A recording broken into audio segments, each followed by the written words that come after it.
The alien commander Zara Vel did not ask permission. She never had to. She crossed the length of the briefing deck in 6 strides, her second set of arms folded behind her back, the way humans carried their hands in pockets, and she stopped directly in front of the human liaison assigned to her ship. His name was Cole.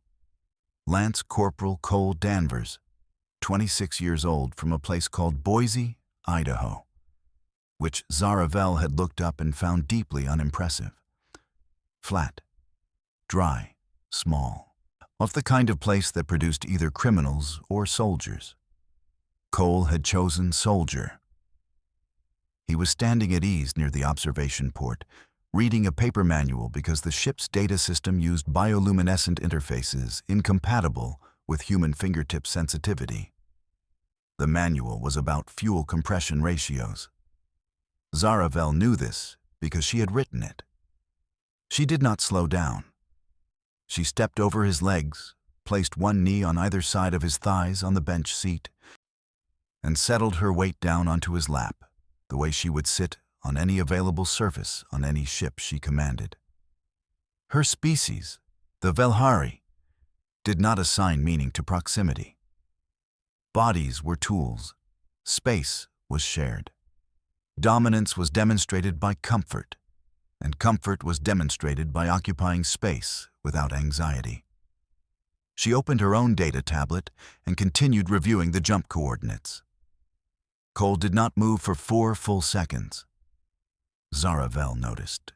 She noticed the way a commander notices everything, cataloged it, and filed it under inconsequential. Then Cole said very quietly, "Commander, I am reading. I can see that. Then you understand I am busy." Another pause. "With respect," Cole said, "you are sitting on me." "I am aware. That's—" He stopped, started again.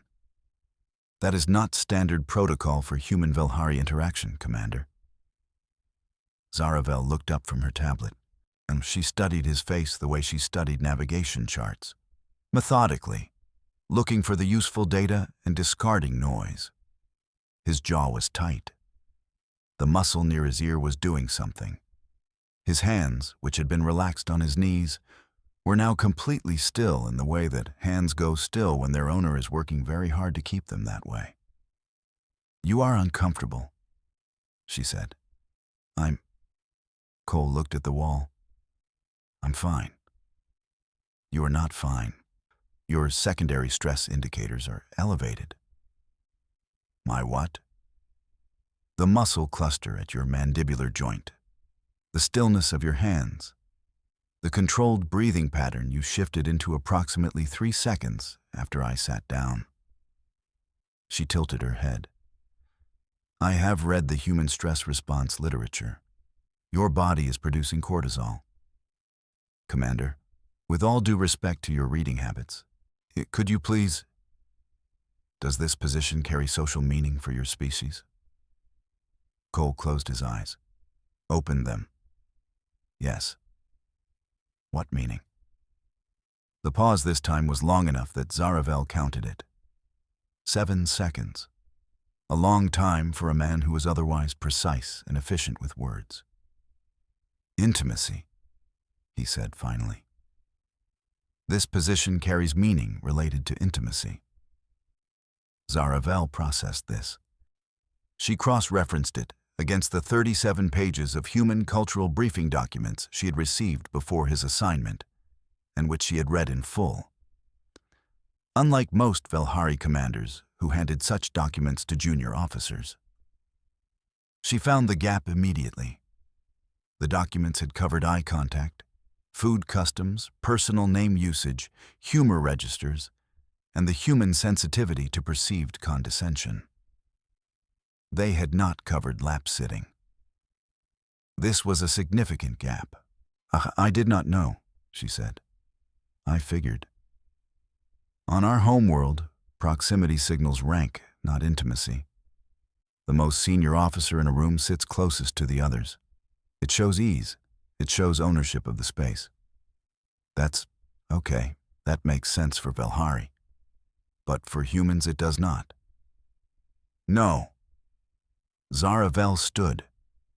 She stepped back over his legs and settled herself 2 feet away on the bench, which felt like an absurd distance, but she had now recalibrated.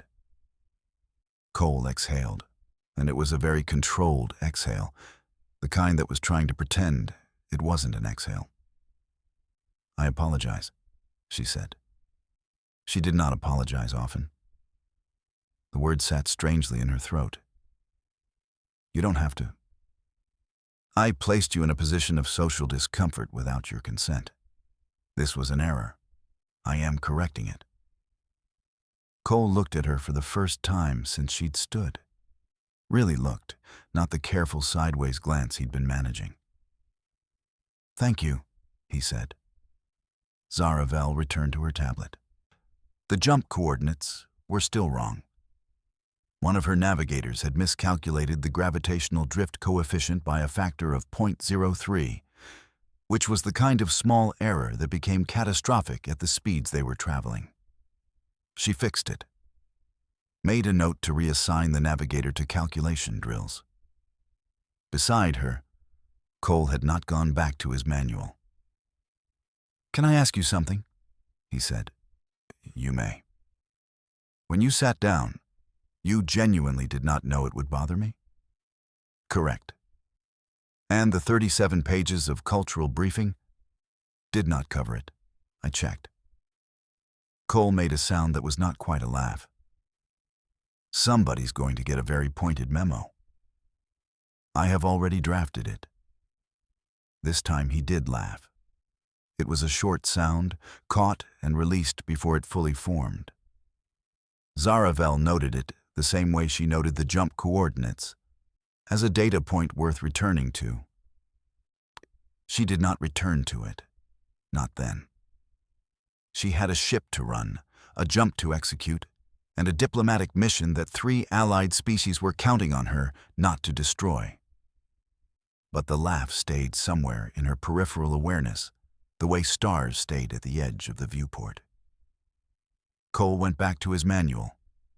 Zaravel went back to her coordinates. The ship moved through the dark at velocities that human engineers had once called impossible, carrying 1 Velhari commander and 1 human from a flat, on dry, small place in Idaho. And between them sat 2 feet of bench space that had somehow become the most significant geography on the vessel. The mission briefing was in 4 hours. There would be 8 other species in that room, most of them larger than humans, most of them with absolutely no cultural documents about lap proximity. Zaravel made a note to brief Cole on Velhari greeting customs before he walked in. She made a second note. Smaller, at the bottom of the file where junior officers wouldn't see it. Learn the rest of the human customs, all of them. This time, she would not leave gaps. Cole had been on Velhari ships before. 3 tours, 2 different commanders, 1 incident with a food item that he did not discuss and that had been expunged from his medical record at his own request. He knew the basics. He knew that Velhari did not use names unless they respected you, which meant being called human or liaison for the first 6 weeks was not an insult. It was just a waiting period. He knew their second set of arms was not decorative. He knew their humor was dry to the point of being indistinguishable from insults until you understood the tone markers. He thought he knew enough. He had not known about the lap thing. And now, 4 hours later, standing outside the briefing room with his collar straight and his data pad loaded, he was realizing there were probably other things he did not know. A lot of other things. And some of them were probably more complicated than lap proximity. The door opened. Zaravel was already inside. Of course she was. She was always inside before anyone else. It was, Cole had learned, another dominant signal. The commanding officer occupies the space first. Everyone else enters the space she already owns. There were 7 other species around the table. He recognized 4 of them, and the other 3 he identified by their file descriptions. The Keth, a species built like someone had stretched a human vertically and added an extra joint to every limb. The Sorani, compact and gray, with eyes that moved independently like a chameleon's. And one he hadn't expected, a Drekal, massive and 4-armed, the kind of species that made Velhari look delicate by comparison. The Drekal was looking at him. Not curious, not aggressive. The look of an academic observing a specimen it had read about, but not yet encountered. Cole sat in the seat Zaravel had designated for him, 2 chairs down from her right hand. She did not look at him when he sat. She was talking to the Keth representative in a language Cole's translator was still warming up for. The Drekal leaned across the table. Its voice was subsonic enough that Cole felt it in his chest before he heard it. "You are the human." "Lance Corporal Cole Danvers." "Yes." "We have studied your species."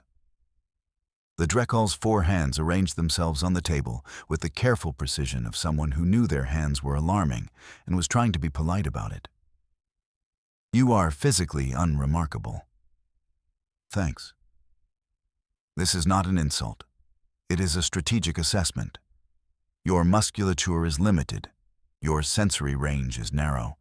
Your healing rate is slow. Your atmospheric tolerance is low." It paused. "And yet your species has survived longer than the projected model suggested. We would like to understand why." "We're stubborn," Cole said. The Drekal blinked all 4 of its eyes at once. "This is the explanation your military commanders give also. It's the accurate one." Across the table, the Sorani representative leaned in. Its voice came through the translator as something adjacent to a child's, light and curious. "We read the incident reports from the 3 border conflicts. The human units did not retreat when retreat was the statistically correct choice." "No." "Why?" Cole thought about Boise, about the recruitment office with the flickering light and the guy behind the desk who looked like he'd been there since the original construction. About the 23 names on the memorial wall in the town square that nobody ever talked about, but everybody knew. Because sometimes, the statistically correct choice leaves the person next to you behind, he said. And we don't do that. The room was quiet for a moment. Zaravel spoke without looking up from her data screen. "This is accurate. I have observed it firsthand. Human units demonstrate recursive loyalty structures that override individual survival calculations." She paused. "It is inefficient." "It works," Cole said. "I did not say it did not work." She looked up then, directly at him. And there was something in her expression that her face wasn't built to show clearly, but that he was starting to learn to read anyway. "I said it was inefficient. The 2 are not mutually exclusive." The Drekal made a sound that the translator rendered as thoughtful. "You have had this human assigned for how long?" "Commander?" 9 days. "And you have already formed a strategic assessment?" "I form strategic assessments of all assets within 72 hours of acquisition." "Assets," the Drekal repeated. It looked at Cole. Something in its 4-armed posture shifted, recalibrated. "Do you object to this classification, Lance Corporal?" Cole looked at Zaravel. She was watching him with the same careful neutrality she applied to navigation data, to crew performance reports, to everything that mattered enough to observe properly. "Not yet," he said. And something in her expression moved, just slightly, just enough. The briefing continued. 11 species. 1 table, 1 mission that had taken 3 years of diplomatic threading to arrange. Cole took notes. He asked 3 questions, all of them precise, none of them wasted. Zaravel noticed. She always noticed. What she did not expect was what happened 2 hours in, when the Keth representative made a gesture toward Cole that her cultural files identified. In the same moment, her body moved to intercept it. The gesture meant ownership claim in Keth social hierarchy. It was directed at her human liaison. Zaravel's hand came down on the table between them. Not aggressive, not loud, just final. The way a door closes when someone with the authority to close it decides the conversation is over. The human is assigned to this vessel, she said. He is not available for reassignment, claim, or study. The Keth representative withdrew its hand. Cole had not seen the gesture. He was still looking at his notes. Zaravel pulled her hand back from the table and returned to her data screen. Under the table, in the quiet that nobody else could observe, her fingers had curled into something that was not quite a fist and not quite calm. She made a third note in her file, the one that did not have a category yet. The ship had 17 decks. Cole had clearance for 12 of them. The other 5 were engineering and weapon systems that the Velhari kept locked behind biometric seals that human hands couldn't trigger. This did not bother him. On his first tour aboard a Velhari vessel, he had spent 2 weeks trying to find a workaround before his commanding officer pulled him aside and explained, with the patience of someone who had repeated this speech to multiple humans, that the seals weren't about distrust. They were about the fact that Velhari biometrics were tied to the ship's nervous system the way human hands were tied to their own nervous system. The seals didn't open for humans because humans weren't wired into the ship. It was like asking someone to shake hands with your spinal cord. Cole had found this information deeply unsettling and had never tried the seals again. He was on Deck 9, which housed the secondary observation bay, the crew rest area, and a small exercise space that the Velhari used for the stretching routines their second set of arms required. It was the least used deck during ship's night cycle, which was why he was here at 0200 doing pull-ups on a bar he'd rigged from a support strut with a carabiner and some cord he'd borrowed from the cargo nets. He was on Rep 41 when the door opened. Zaravel walked in, stopped when she saw him, and did not leave. This was notable. She had a deck of her own. She did not typically wander into shared crew spaces at 0200. "You cannot sleep," she said. It wasn't a question. He'd learned that about her. She asked things as statements because uncertainty made her visibly uncomfortable, and phrasing things as questions felt, to her, like admitting she didn't already know. "No," he said. He dropped from the bar. "You?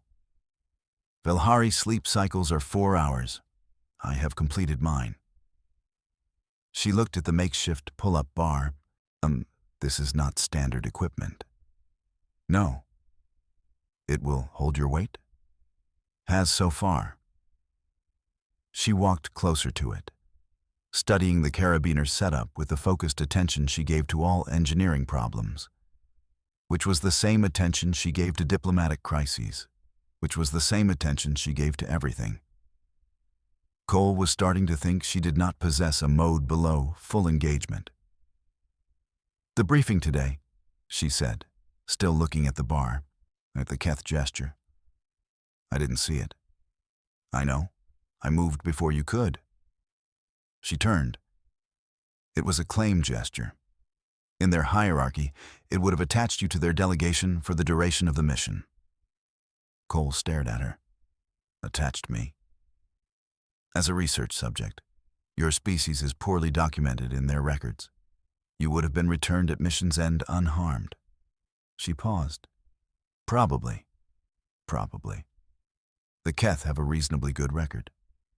"Commander, I moved because it was faster than explaining," she said, "and because the gesture was directed at an asset under my command without prior negotiation, which is a protocol violation regardless of species."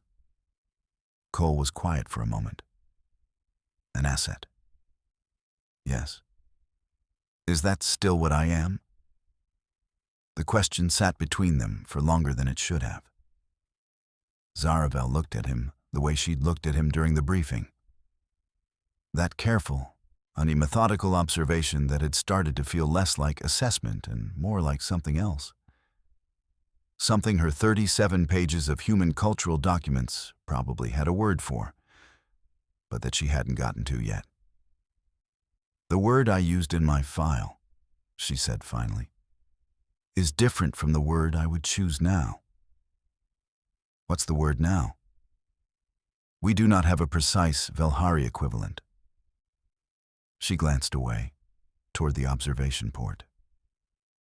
Outside, Marcus, the stars were doing what stars did at jump velocity, smearing into long white lines that looked like something between motion and light, and a thing humans had never had a word for because they hadn't been going this fast long enough to need one.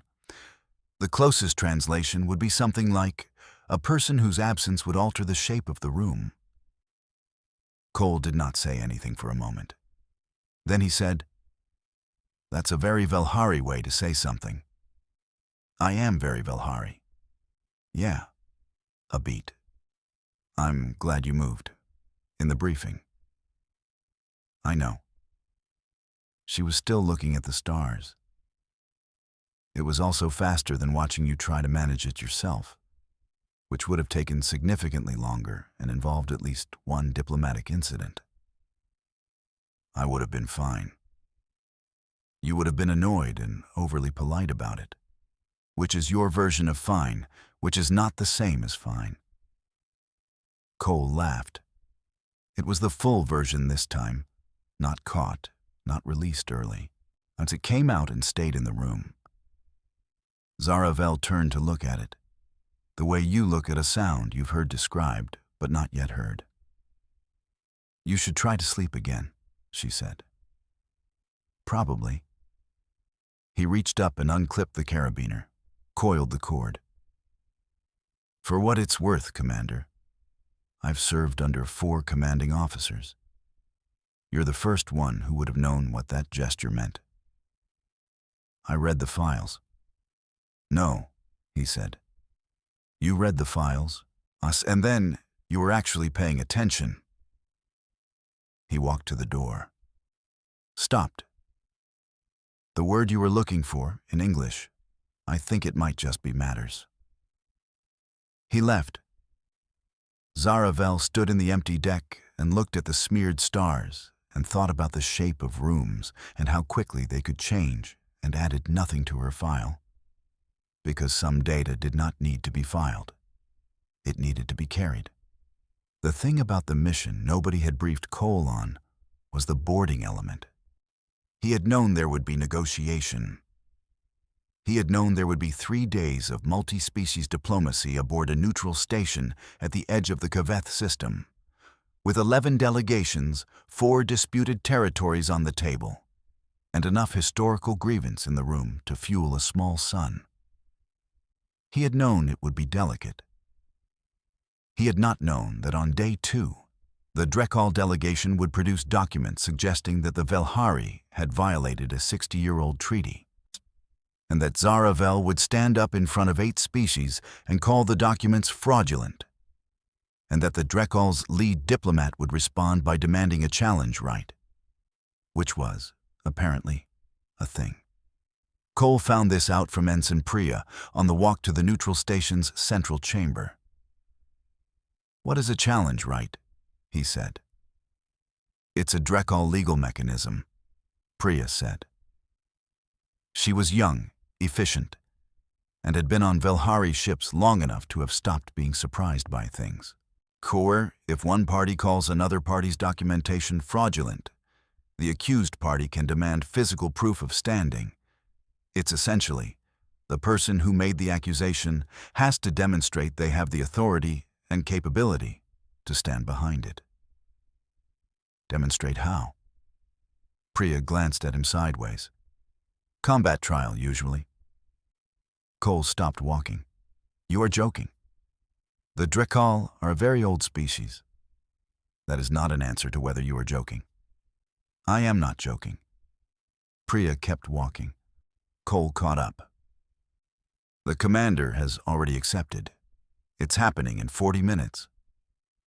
The central chamber was large enough to make the observation deck of the ship feel intimate. 11 delegations had arranged themselves in a loose ring, each positioned with the specific geometry of their negotiating stance. Close enough to observe, far enough to claim neutrality if things went badly. The Drekal delegation stood at one end. Zara Vel stood at the other. She had not changed her uniform, and she had not brought any equipment. She was standing with all four hands loose at her sides, which Cole had learned was the Velhari equivalent of a fighter standing with their hands low. Not unprepared, not aggressive, just deeply, specifically ready. He moved to the edge of the Velhari delegation's position. She saw him. She did not acknowledge him, but the angle of her attention shifted by 2 degrees. The Drekal challenger stepped forward.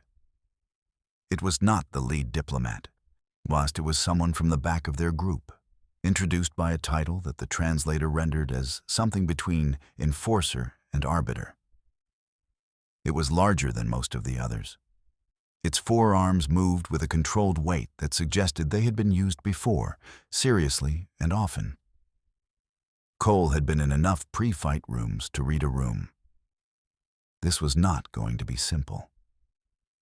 The rules were explained by the station's neutral arbiter, a species Cole did not recognize, and in a voice like gravel moving underwater.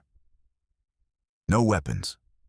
Duration until standing concession. The documents in question would be reviewed by an independent panel regardless of outcome, but the outcome would determine which party's review request carried procedural priority. It was, Cole thought, the most elaborate way he had ever seen a room full of diplomats agree to a fight. Zara Vel did not look at the ceiling or the floor or the crowd, yet she looked at the challenger the way she looked at jump coordinates, finding the drift coefficient, locating the error, calculating the correction. The challenger moved first. Cole had watched Velhari in training drills. He had watched their second set of arms and how they used them, the way human fighters used footwork, as the base, the constant, the thing that made everything else possible. Our Zara Vel moved with the specific economy of someone who had trained the way she read files, completely, without gaps. She was smaller than the challenger. She was faster. 3 minutes in, Cole's hands were still. The careful, controlled still that he'd noticed in his own hands in the briefing room 9 days ago. At 4 minutes, the challenger adjusted. The second set of arms came into play differently. A shift in strategy that was fast enough that Cole almost missed the moment Zara Vel read it. Almost. She had already adjusted before the challenger completed the motion. At 5 minutes, the challenger conceded standing. The room held its silence for exactly the length of time it takes for something to become real. Then the Velhari delegation exhaled, almost collectively, and the Sorani representative made a sound that the translator rendered as deeply impressed. And the Drekal lead diplomat looked at the documents on the table with the expression of someone who had gambled on the wrong outcome. Zara Vel walked back across the chamber. She was breathing harder than she would want anyone to notice. She was noticing that Cole had noticed. She could tell because he was doing the controlled, still hands thing. "You were not worried," she said when she reached him. "I was watching." "Those are not mutually exclusive." "No." He looked at her. "Are you hurt?" "No. That's also not." "I am functional," she said. "Nothing is damaged that will not repair itself." Something repaired and damaged at the same time moved across his face. She was getting better at reading it.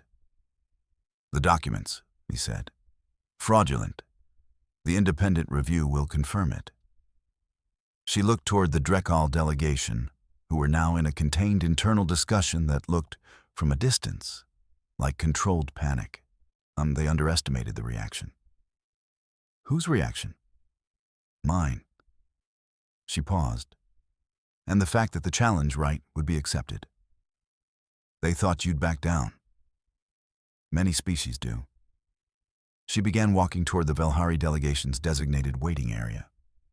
Cole walked beside her. They see the size difference. They see the formal diplomatic context. Ye hope they calculate that the cost of escalation is higher than the benefit of standing behind the accusation. But you don't calculate it that way.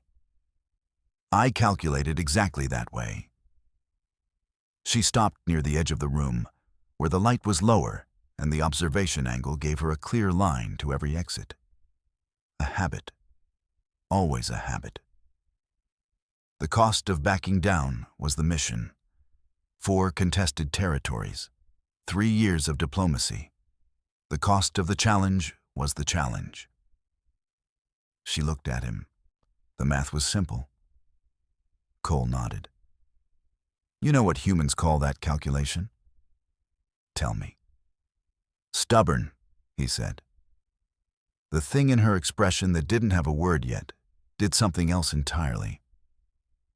I believe I told the Drekal representative that this was your species' most defining characteristic. You did? Perhaps it is contagious. Cole's mouth did the almost smile that was somehow more than a full one. Commander, I think you had it before I arrived. They stood at the edge of the room and watched the diplomacy reconvene. 11 species rearranging around a table that had just tilted 2 degrees toward a resolution that had seemed impossible 3 days ago. And Cole thought about what she had said in the exercise bay, about the shape of rooms and the absence of people. He thought that some people didn't change the shape of the room by leaving.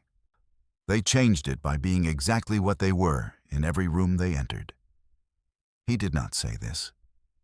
He was a lance corporal from Boise, Idaho, and he had a functional relationship with the limits of what he could say out loud. But he thought it. He thought it clearly, which was its own kind of saying. Beside him, Zara Vel added something to her file. The category had a name now. The mission ended on a Thursday, which was a concept unique to humans, and which Cole had stopped trying to explain to the Velhari crew after the 3rd failed attempt.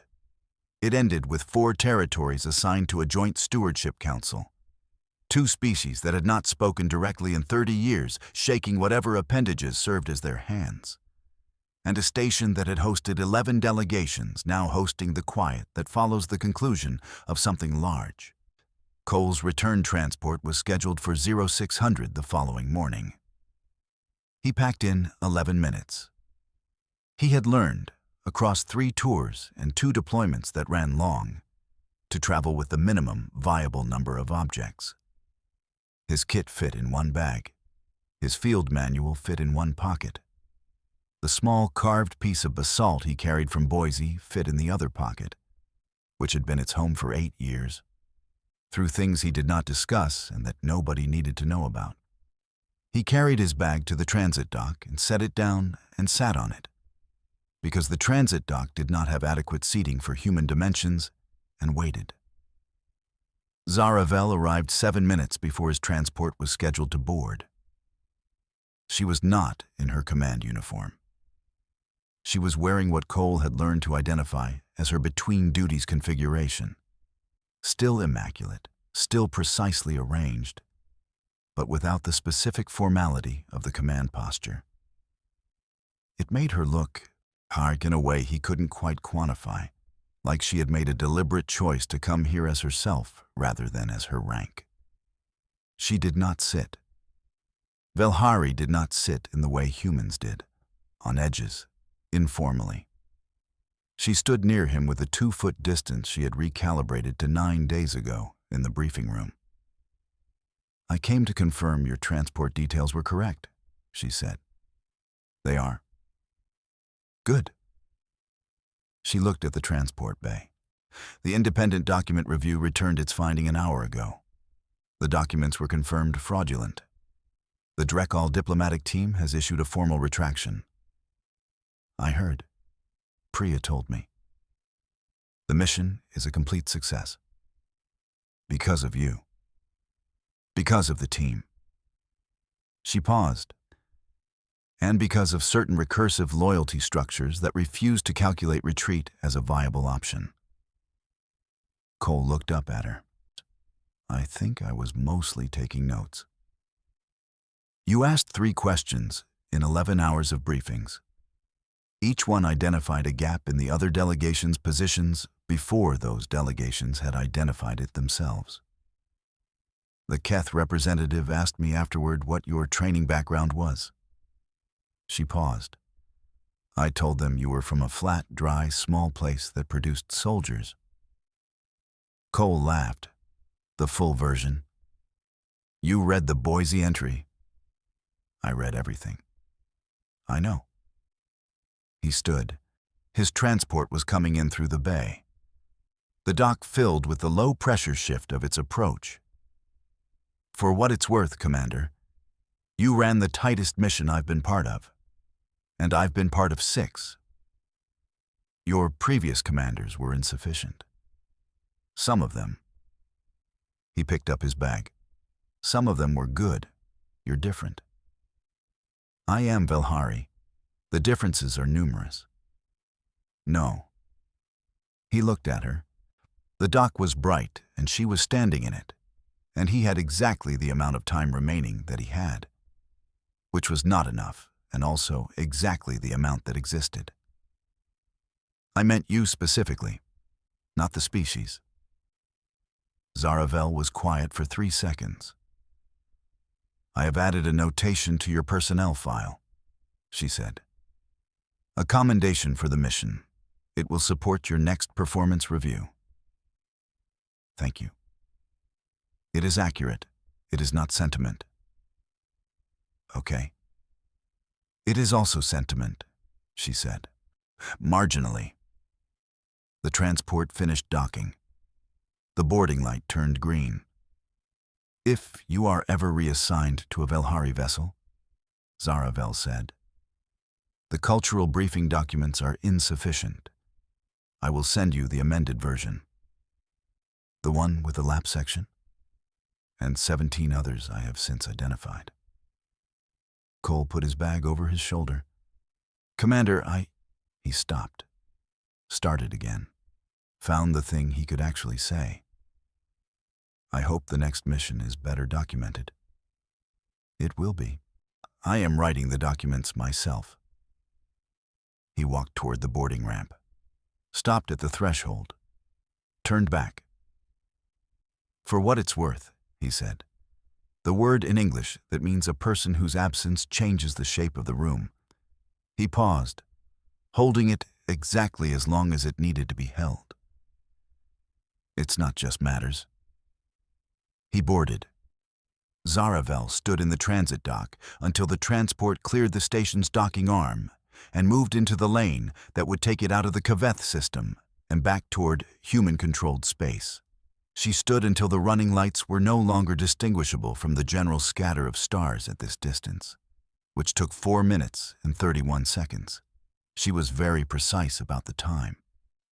She walked back to the Velhari delegation's quarters and sat down at her desk and opened her file on Lance Corporal Cole Danvers, 26 years old, Boise, Idaho. And she stayed at the part she had not given a category until 2 days ago. The word he had left with her was sitting in the space where the entry should be. She thought about it for a long time. Then she wrote, in the smallest unit available to her, in 2 words that did her people's language had not previously combined. Essential, present. And below that, in the translation field, not an asset, not a resource. A person whose presence makes the room what it is, and whose absence makes it something lesser. She added a 3rd line. It took her longer than the others. and I will request reassignment of this liaison for the next mission. And the one after that? Macher and I will not be precise about whether this is a strategic decision or something for which my files do not yet have a sufficient category. She closed the file. Outside the viewport, Boise, Idaho was somewhere in a direction her navigation system could locate to within 3 decimal points of accuracy. She did not look it up. She already knew where it was.